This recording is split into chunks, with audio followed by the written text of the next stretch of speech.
대부분 사람들이 이 교회를 어느 정도 다니게 되면 하나님 말씀에 순종해야 한다는 것을 이론적으로 알게 됩니다.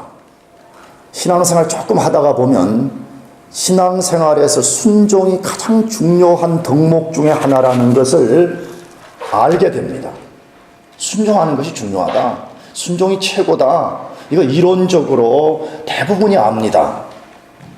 그럼에도 불구하고 아는 것과 달리 순종을 잘 못하고 순종하지 않으려는 경향을 보이게 되는 것을 보게 됩니다. 왜 그게 제일 중요하다는 것을 이론적으로 알면서도 왜 순종 잘 안 될까? 왜 순종 잘 못할까? 왜 순종 안 하려는 경향을 드러내게 되는가 하는 것이에요.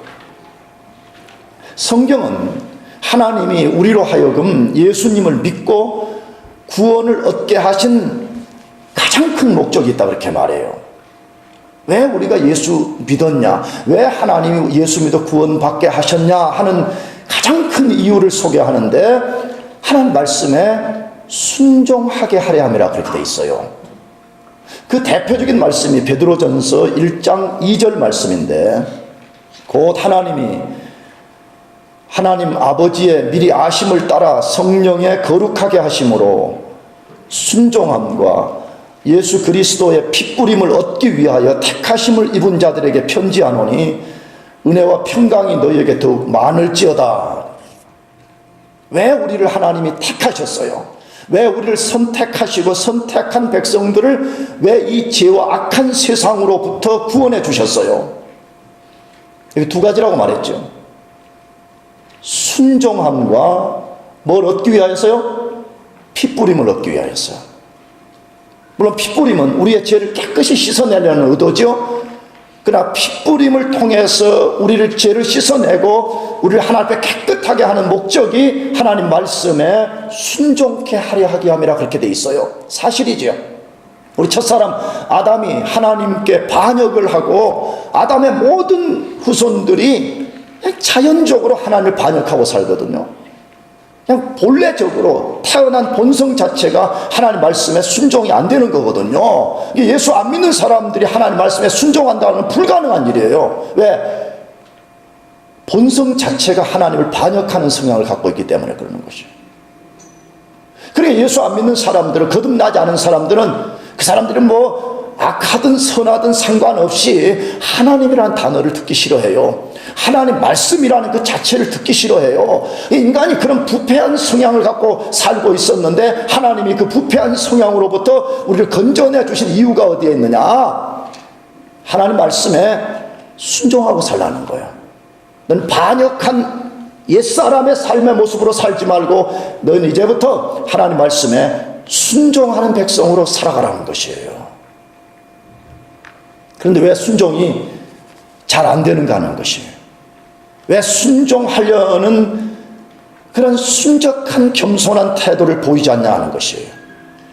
여러 가지 이유가 있을 것이라고 생각됩니다. 그 중에 가장 큰 이유는 하나님 말씀에 순종하면 손해본다는 생각 때문입니다. 사람들 속에 이것이 팽배해 있습니다. 하나님 말씀에 순종하면 손해본다는 생각이 그 속에 들어있습니다. 이거 다른 말로 하면 뭐죠? 순종하면 엄청난 희생을 치러야 된다는 생각을 갖게 됩니다. 순종하면 고난받아야 된다고 생각하기 때문입니다. 순종하면 나 홀로 매우 힘든 영적 싸움을 해야 된다고 생각하기 때문에 그렇습니다. 그러나 이런 생각들은 일부는 맞지만 전부 다 맞는 것이 아닙니다. 이것은 진실이 아닙니다. 정말로 우리가 하나님 말씀에 순종하면 때때로 손해와 희생과 고난을 겪어야 됩니다. 그러나 순종하게 되면 우리가 과거에 경험하지 못한 영적 복을 경험하게 됩니다. 사실입니다. 우리가 진짜 하나님 말씀에 순종하면 내가 과거에 한 번도 경험해보지 못했던 그런 영적 복을 경험하게 됩니다. 우리 하나님 말씀에 순종하면 영적 근육이 그 어떤 때보다 단단하게 됩니다. 이것을 경험한 사람은 이 말이 사실이라는 것을 알게 될 것이에요.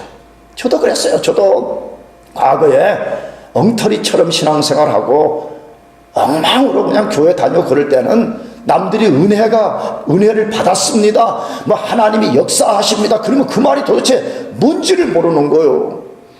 그렇잖아요. 아주 맛있는 음식도 누가 먹고 와가지고 너무 맛있어요. 가서 먹어봐요. 막 그러면 설명을 하는데 먹어보지 않은 사람은 아무리 설명해도 그럴 수가 없잖아요.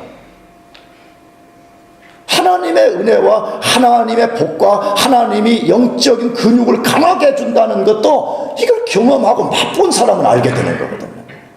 말씀에 순종하면 우리 영적 근육이 강해진다는 것을 온 존재로 경험하게 돼요. 나가서 우리가 하나님 말씀에 순종하게 되면 하나님의 섭리의 손길을 경험하게 됩니다. 나가서 하나님께 크게 영광을 돌리게 됩니다. 여러분, 인생이 이것보다 복된 것이 어디였어요? 하나님 우리 인생을 창조한 목적 중에 하나가 하나님의 영광을 위해서 살라 그렇게 말씀했는데 그 목적대로 살다가 주 앞에 가는 것이에요. 이것보다 멋진 인생이 어디에 있어요? 하나님 영광을 위해 살도록 창조받았음에도 불구하고 영광 아닌 것들, 썩어질 것들, 젊은이들 쓰는 말로 아주 허접한 것들을 쫓아다니면서 인생의 황금기를 다 버려버리고 인생을 다 소진해버린다면 하나님 앞에 섰을 때에 무슨 면목으로 우리가 하나님을 배웠겠어요? 그런데 우리 인생이 하나님 말씀에 순종함을 통해서 하나님께 크게 영광을 돌린다면 이것보다 위대한 일이 어디에 있겠습니까? 그러므로 하나님 말씀에 순종해서 사는 것은 요즘 사람들이 많이 쓰는 말로 대박입니다. 뭐라고요? 따라해야죠. 뭐라고? 대박 나는 거예요. 영적으로 진짜 대박 나는 거예요. 대박 나는 거. 영적으로 진짜 대박 나는 것을 경험하게 됩니다.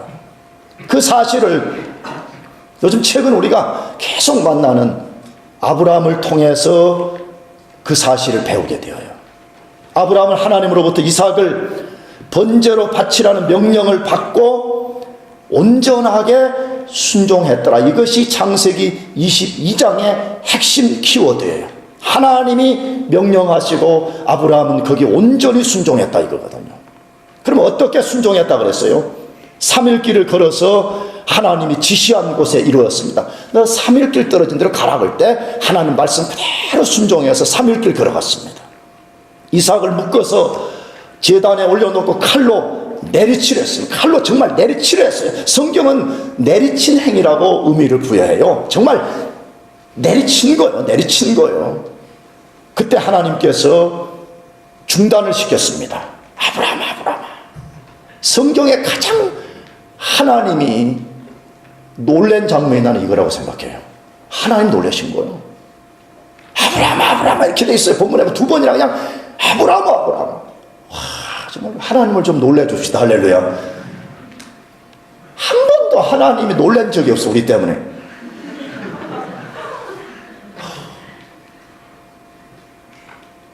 저는 신앙생활을 좀 하나님을 좀 놀라게 해요. 하나님을. 아브라함처럼 말, 아브라함, 아브라함. 중단시켰습니다. 그 후에 하나님의 순종에 대한 엄청난 보상을 해줬습니다.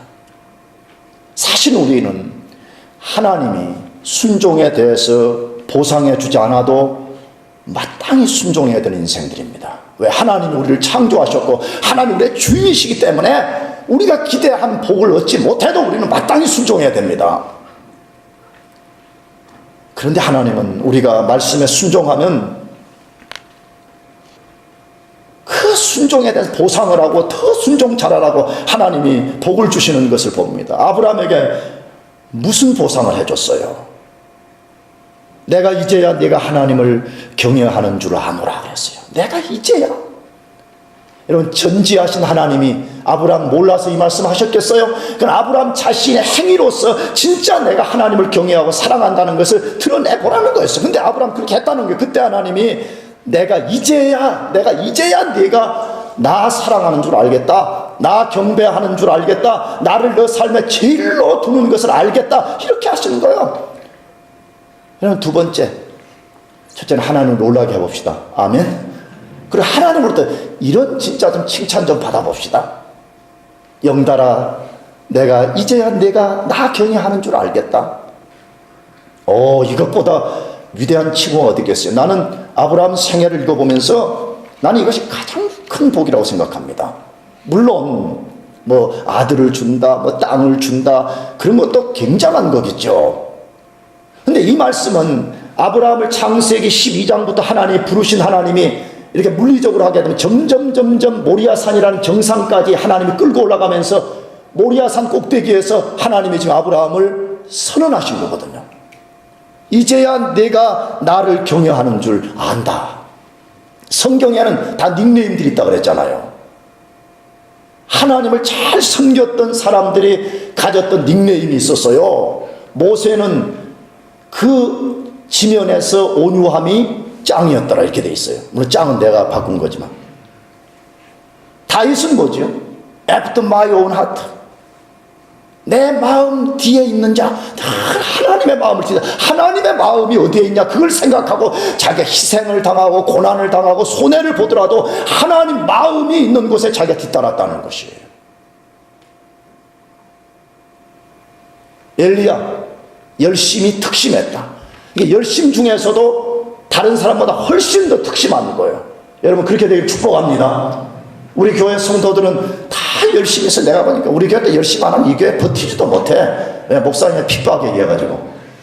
내가 얼마나 핍박을 하는데 막. 그러니까 대학생들 중에서 왔다가 처음에는 막 좋다고 막 여자친구 만나러 왔다가 뭐 남자친구 한 명 구하러 왔다가 목사님 핍박에 못 견디고 떠나는 사람들 한두 명이 아니잖아. 지금도 목사님이 강렬한 레이저를 쏘고 있어요. 둘 중에 하나를 선택하라고. 열심히 특심하든지 아니면 교회를 떠나서 딴 교회로 가라고. 우리 교회는 항공모함 교회예요. 우리 크루즈 그런 교회가 아니에요. 마음에 안 들어요? 여러분 혹시 크루즈 타고 여행 가려고 우리 교회 왔다면 배를 바꾸는 게 좋겠어요.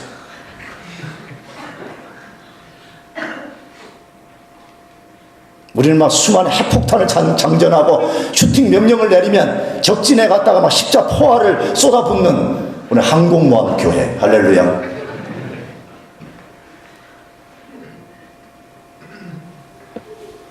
아브라함의 닉네임은 내가 하나님 경외하는 줄 안다. 이야, 정말 대단한 닉네임입니다. 나가 하나님이 무엇에 대한 보상을 어떻게 해줬어요? 이삭을 대신할 수양을 준비해 주셨다 그렇게 되어 있습니다. 이따 뒤에 다루겠지만 놀라운 일입니다. 이것은 오늘 15절 이하에는 다음 주에 읽을 15절 이하를 보면 엄청난 영적 권세를 약속했습니다. 대적의 문을 취할 거라고 그랬습니다. 우리 다음 주에 다루겠지만 하나님 말씀에 순종하면 대적의 문을 취한다는 거예요. 지옥이 떠는 사람, 최근영, 최영달 그러면 지옥이 콧방귀 껴. 최영달 그러면 지옥이 벌벌 떨어야지. 왜? 대적의 문을 취한다고 그랬잖아요. 대적의 문을 취하는 사람이 되잖아요. 이런 분인 그리스도인 말이에요. 아브라함은 하나님 말씀에 순종하게 될 때에 하나님이 대적의 문을 취하게 된다고 하는 놀라운 보상을 해주셨습니다. 그렇다면 어떻게 아브라함은 하나님 명령에 전적으로 순종할 수 있었을까 하는 것입니다. 지난주에도 말씀드린 어떻게 이 혹독한 명령, 인간적으로 볼 때는 아주 이 잔인해 보이는 명령을 온전히 순종하고 삶의 시험을 극복할 수 있었을까 하는 것이에요. 지난주에 제가 그 이유를 세 가지를 소개했습니다.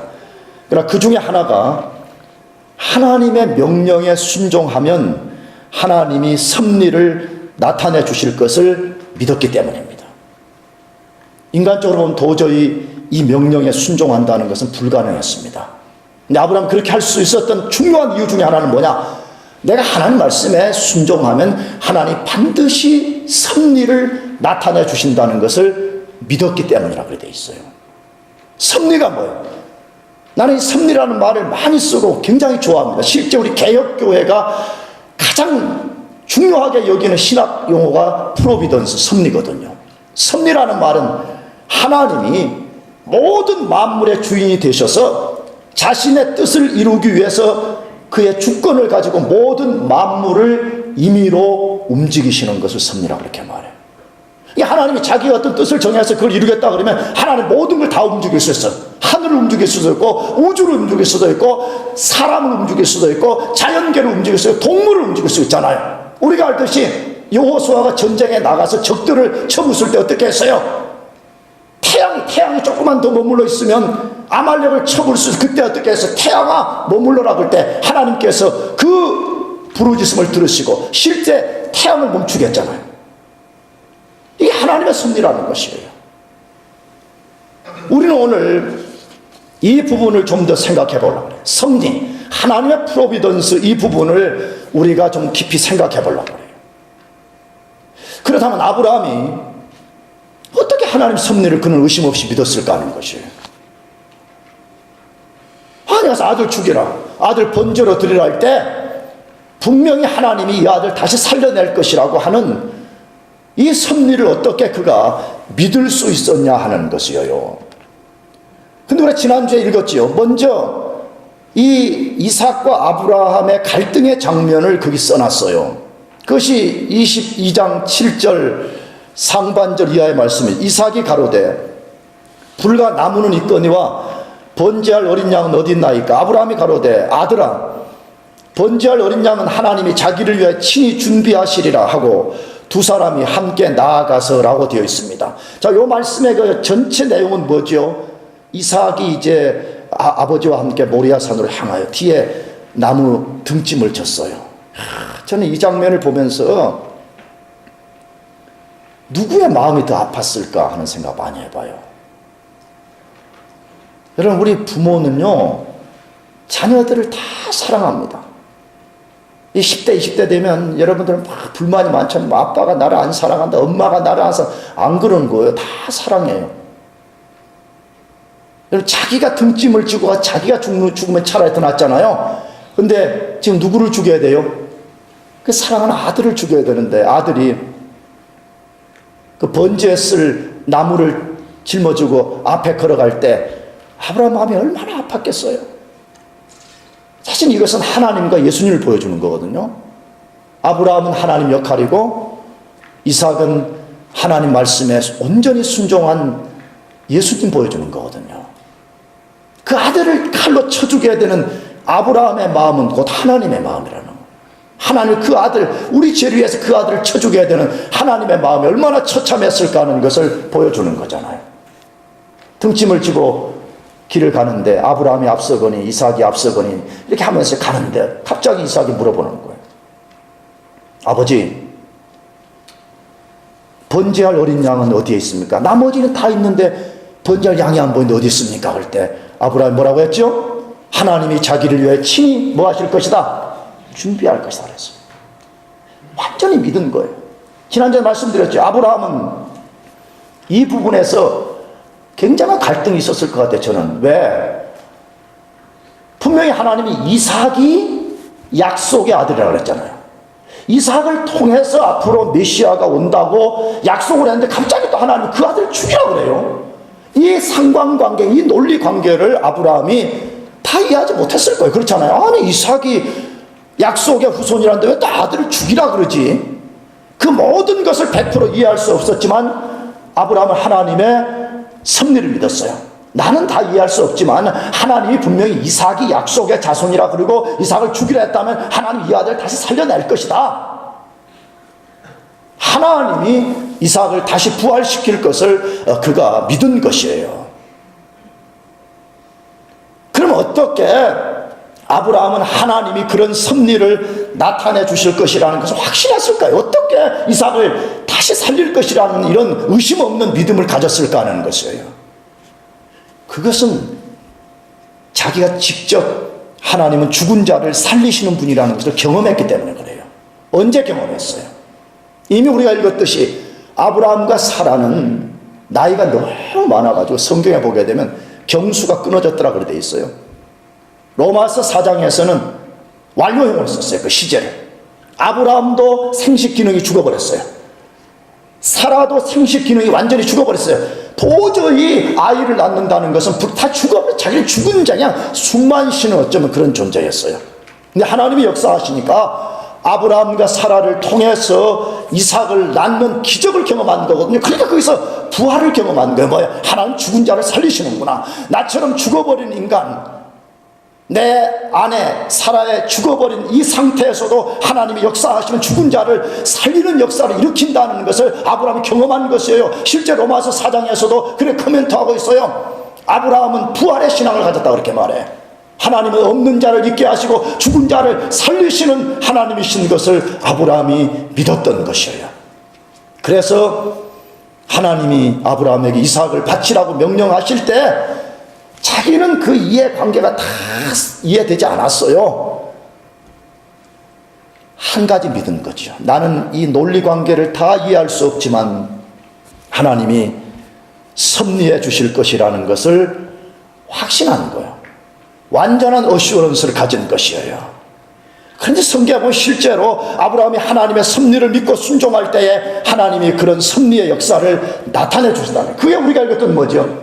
하나님이 수양 한 마리를 섭리 중에 준비시켜서 그것을 대신 번제로 드리게 하는 놀라운 역사를 보여줬다는 것이에요. 이 사건을 통해서 성경을 읽는 독자들인 우리들에게 무엇을 교훈하고 있어요? 우리가 진짜 순종하면 하나님이 섭리해 주신다는 거예요. 믿습니까? 우리가 진짜 아브라함처럼 우리가 하나님의 섭리를 믿고 우리가 순종해 나간다면 하나님 그분이 친히 준비해 주실 것이고 그분이 친히 섭리해 주신다는 것을 우리 보고 배우라는 거예요. 너희도 그것을 믿고 해보라는 거예요. 그렇다면 하나님이 어떻게 섭리를 나타내 주시냐는 것이에요. 우리가 정말 그것을 믿고 우리가 순종하면 하나님이 어떤 원리 속에서 그의 프로비던스를 우리에게 보여주시냐 하는 거예요. 오늘 또 세 가지입니다. 몇 가지라고요? 오늘도 세 가지 그 원리가. 첫 번째는 뭐냐? 하나님의 뜻 안에서 끝까지 거할 때 섭리를 나타내 주십니다.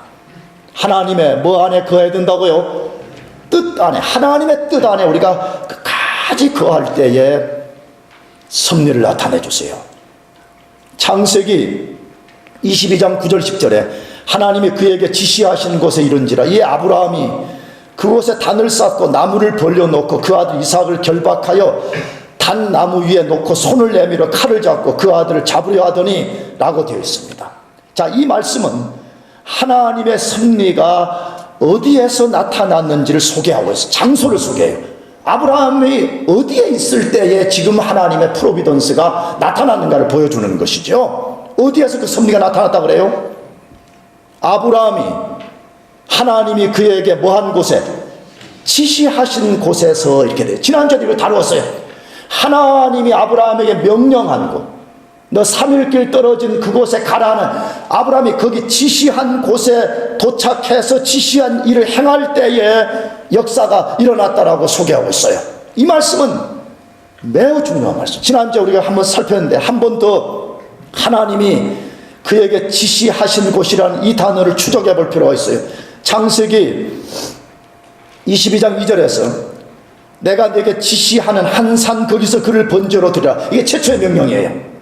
내가 내게 지시한 곳에 가서 번제를 드리라 그랬어요. 이 말씀을 들은 아브라함이 창세기 22장 3절에 어떻게 했다 그래요? 하나님의 자기에게 지시하시는 곳으로 뭐 했어요? 갔더니 이렇게 갔어요. 오늘 방금 읽은 창세기 22장 9절에 뭐라고 되어 있어요? 하나님이 그에게 지시하신 곳에 뭐 한지라? 이른지라 그래 되어 있어요. 여러분 이 세 단어의 시제 매우 중요하죠. 왜 중요해요? 하나님이 섭리를 나타내 주신 시점이 그 말씀을 들었을 때가 아니에요. 말씀을 듣고 집을 딱 출발하고 발을 내딛는 순간에 섭리가 나타난 것도 아니었어요. 길을 걸어가고 있는 중도 아니었어요. 모리아 산에 거의 다다른 순간도 아니었어요. 하나님이 명령하신 그곳에 도착했을 그때에, 그곳에 도착해서 하나님이 명하신 일을 행할 그때에 하나님께서 섭리를 나타내 주신 것입니다. 무엇을 우리에게 보여주려고 그래요? 하나님은 자신의 섭리를 자신의 뜻 안에서 온전히 거하는 사람들에게 나타내 주셨다는 거예요. 순종을 흉내내고 말이에요. 처음은 잘했다가 끝까지 하나님의 뜻 안에 거하지 않는 사람에게는 하나님이 자신의 섭리를 나타내 주지 않는다는 거예요. 지금 아브라함 시험하는 게 그거잖아요. 왜 하나님께서 출발할 때 나타내 주면 좋잖아요. 우리는 항상 그걸 기대하잖아요. 하나님, 내가 순종하게 싸우니 내가 출발해서 순종하면 앞으로 어떤 복이 주어질 것이고 어떤 섭리가 나타나고 미리 보여달라고 그러잖아요. 그러면 내가 하겠다고 그러잖아요. 근데 하나님은 그렇게 안 하십니다. 하나님은 일단 말씀해요. 그럼 우리가 끝까지 그 말씀하시는 거기까지 우리가 도달하는가를 보는 거잖아요.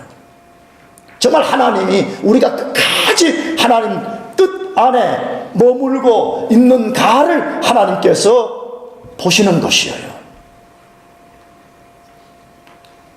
하나님을 기다리는 것이에요. 아브라함이 진짜로 내가 명한, 지시한 그 땅까지 가는, 내가 뜻한 그 자리에까지 가는지 하나님이 지켜보시는 것이지요. 아브라함이 온전히 하나님의 뜻 안에 거할 때에 하나님이 섭리를 나타내 주셨습니다. 아브라함도 하나님의 부름을 받았을 초기에는 그렇게 하지 못했다고 성경에 기록되어 있어요. 최초로 약속의 땅에 도착했을 때, 갈대아 우르에서 부름을 받고 오랜 시간이 걸려서 가나안 땅에 도착했는데, 도착하자마자 그 땅에 흉년이 찾아왔더라고 되어 있어요. 창세기에 보면. 굉장한 시험이죠. 그때 우리가 다루었지만 대부분은 말씀 듣고 미지의 세계로 나가면 그 땅에 하나님이 파라다이스를 만들어줘야 되잖아요. 근데 천신만고 끝에 그 땅까지 찾아왔는데 그 땅에 뭐가 찾아왔더라? 흉년이 찾아왔더라고 되어 있죠. 왜 하나님이 약속을 의지하여 찾아온 사람에게 파라다이스가 아니라 흉년을 만들어 주셨죠? 시험이에요. 너 이 상황에서 내가 끝까지 내 뜻 안에 거하겠느냐? 내가 명령한 이 약속의 땅 안에서 너가 어떤 상황 속에서도 굴하지 않고 너가 여기 머물 수 있겠느냐? 이걸 요구한 것이지요. 그런데 아브라함이 안타깝게도 흉년을 피하여서 애굽으로 내려가서 거기서 큰 어려움을 겪었더라고 되어 있어요. 이걸 우리가 다시 돌아가 봅시다. 만일 비록 힘들고 고통스럽지만 그 약속의 땅에서 하나님 뜻 안에 머물렀다면 분명히 하나님의 섭리를 나타내 주셔서 흉년을 피하게 하셨을 것입니다. 왜? 고린도전서 10장 13절에 말씀하여 하나님은 사람이 감당할 시험 밖에는 절대로 허락을 안 한다고. 하나님이 다 우리를 다 아셔. 아무나 아브라함 같은 시험 요구하지 않아요. 아무나 가서 아들 바쳐라 그렇게 안 해요. 하나님도 나도 믿음 아니까 우리 큰아들 갖다 바치라 안 하더라고. 우리 큰아들도 그러지만 나도 그래. 나도 큰아들이 나는 믿음이 없어가지고 뭐 남들은 어떤 목사님들 진짜 훌륭하고 나는 이제 이게 그냥 이렇게 디스하는 말이 아니고 어떻게 자기 아들 들어가서 목사 시키는지 모르겠어요. 나는 여기도 우리 교인들 중에서 보면 뭐 그 자녀들 목회자 되었으면 좋겠다고 기도하는 분들이 있다고 몇 분 내가 들었어요. 지금 이제 우리 교회도. 난 속으로 굉장히 존경해. 저분들이 뭘 알고 저럴까? 목사는 그냥 앞에 강단에 나와가지고 양복 입고 날마다 소리만 지르고 막 이러니까 이게 좋아서 그런가? 물론 그렇진 않겠죠. 목사는 백조의 호수 같아요. 물 밑에 막 계속 발을 채워야 되는 것처럼 목사는 강단 아래서 얼마나 고난의 삶이 많은지요. 근데 막 자기 아들들을 목사 삼겠다 그러면 아니 그분들이 뭐 잘못됐다는 말이 아니고 정말 대단해 보여요.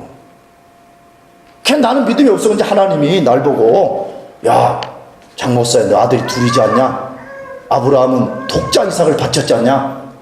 너 2명이니까 그 중에 어떤 놈이 좋은지 알아맞혀주세요 해가지고 한 명을 목사시키면 어떻겠냐? 이렇게 안 물으시더라고. 하나님이 자기 수준만큼 물어봐요.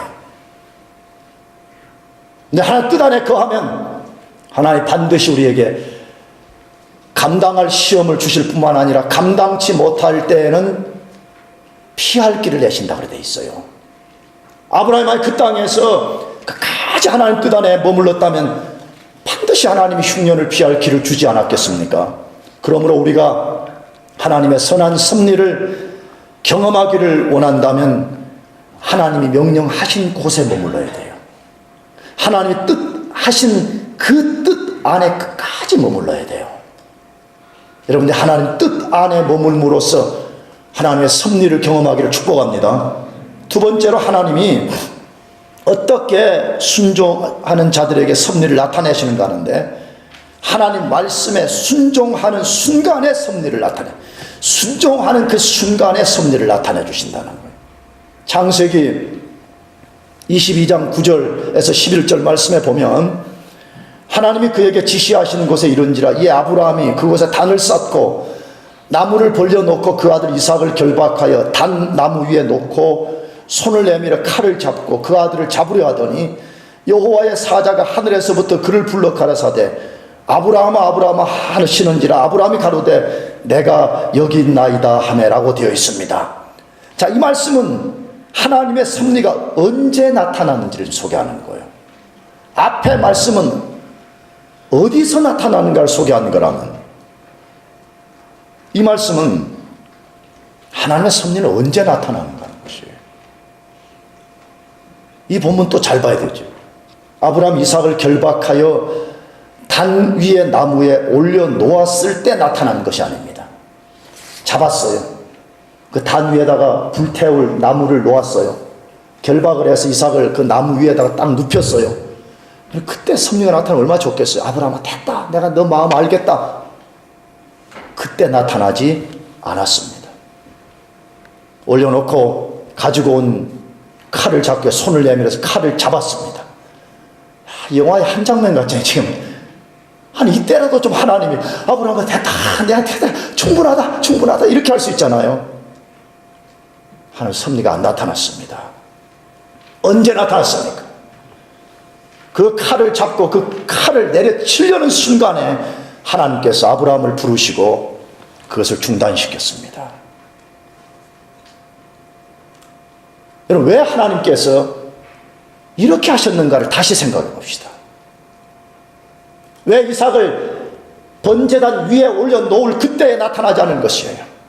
왜 칼을 잡는 순간에 나타나지 않은 것을, 왜 칼을 내리치는 순간 그때에 하나님의 섭리가 나타나는 것입니까? 지금 하나님이 아브라함의 순종을 테스트하는 거기 때문에 그래요. 너가 끝까지 최후까지 너가 내 명령에 순종할 수 있겠냐, 이걸 보시는 거잖아요. 그래서 하나님이 때로는 우리를 시험하실 때 우리 애가 타는 거예요. 그냥 모든 문이 다 닫혀버리고 모든 길이 다 막힐 때까지 하나님이 때로는 안 보여주시잖아요. 그래서 우리가 죽었다고 하나님, 저는 이제 죽었습니다, 저는 이제 보따리 싸우죠, 갈랍니다. 그러면 그때 또 하나님이 또 빼꼼하게 문을 열어주셔. 하나님 개구장이셔 같아. 근데 왜 하나님 그렇게 하시는 거예요? 우리 순종을 테스트하는 거예요. 너 진짜 순종을 흉내만 내고 말로만 하는 거냐? 너가 진짜 아니면 너가 끝까지 최후까지 너가 내 말에 순종할 수 있겠느냐? 이걸 테스트하는 거기 때문에 하나님이 끝까지 가는 거예요. 근데 성경을 잘 보세요. 하나님의 섭리는 항상 순종하는 최후의 순간에 나타났다는 거예요. 우리가 잘 아는 이스라엘 백성들 요단강 건너는 이야기. 여호수아서 읽어보면 하나님이 요단강 건너라, 너희 어떻게 하면 어떻게 다 말씀해 주셨어요. 제사장들이 법궤를 맸어요. 백성들이 다 요단 강가로 접근했어요. 아니 그러면 좀 바람을 불어 물이라도 좀 흔들리게 하면 이제 곧 이게 강이 흘러지는 것보다 갈라지는 이럴 거 아니에요. 그럼 막 저벅저벅 강가로 가면 물이 막 조금씩이라도 이렇게 조금 막 썰물처럼 이렇게 빠져나가면 얼마나 좋겠어요. 되는구나 그러는데 성경에 보니까요, 법궤를 맨 제사장들의 발이 요단강 물에 완전히 발을 내딛고 그 발이 물에 잠길 때에 갈라졌다고 그래 돼 있어요. 와, 진짜 내가 그 제사장 아닌 게 다행이에요. 난 아마 오금이 저려가지고, 여러분 같으면 어떻겠어요? 법궤를 맸어요? 발을 내딛어요. 근데 그 물이 그냥 이렇게 개울물이 아니라고 그 성경에 보면 몸에 거두는 시기라 그래가지고 요단강 물이 완전히 범람해가지고 사람이 걸어서 갈 수 없는 그 깊이의 물이거든요. 발을 내딛고 한 발짝만 더 하면 그 깊은 속으로 완전히 다 빠져드는 순간인데, 발을 들어가지고 첫 번 발을 물에 닿게 이렇게 하려 하는 순간에 물이 갈라진 것이 아니었다고. 발을 완전히 내딛어서 물에 딱 잠길 때 그게 갈라졌다는 거죠. 최후까지 말씀을 붙들고 순종할 수 있겠느냐, 하나님 이걸 테스트한 거잖아요. 우리가 또 잘 아는 여리고성 무너뜨리는 이야기 똑같잖아요. 하나님이 내가 여리고성 무너뜨려 줄 거다, 너희 매일 한 바퀴씩을 돌고 7일째는 7바퀴를 돌고 마지막에 함성을 저지르라고 그랬죠. 그러나 너희들이 단 한마디도 소리를 내면 안 된다고 그랬어요. 얼마나 답답하겠어요. 성경에 보니까 아니 뭐 그래도 좀 가면서 불평도 좀 해야 되잖아요. 왜? 이게 한 바퀴 돈다고 뭐 땅에 금도 안 가고 무슨 큰 여리고성에 뭐 돌 성벽이 무슨 뭐 금도 가거나 이러지도 않고 흔들리지도 않는데 한 바퀴도 아무 먼지만 나는 거예요. 그러면 다음 날 불평하고 싶잖아요, 사람들이. 왜 이게 몇 해냐 이거. 근데 하나님이 shut up. 얼마나 답답하겠어요. 왜? 사람이 좀 힘들 때는 불평을 좀 해야 되는데 누가 이걸 지시했냐고 말해요. 누가 이런 프로젝트를 만들었냐고 막 좀 해야지 좀 속이 후련하잖아요. 마지막 날까지 한마디도 하나님 하지 말라 그랬어요.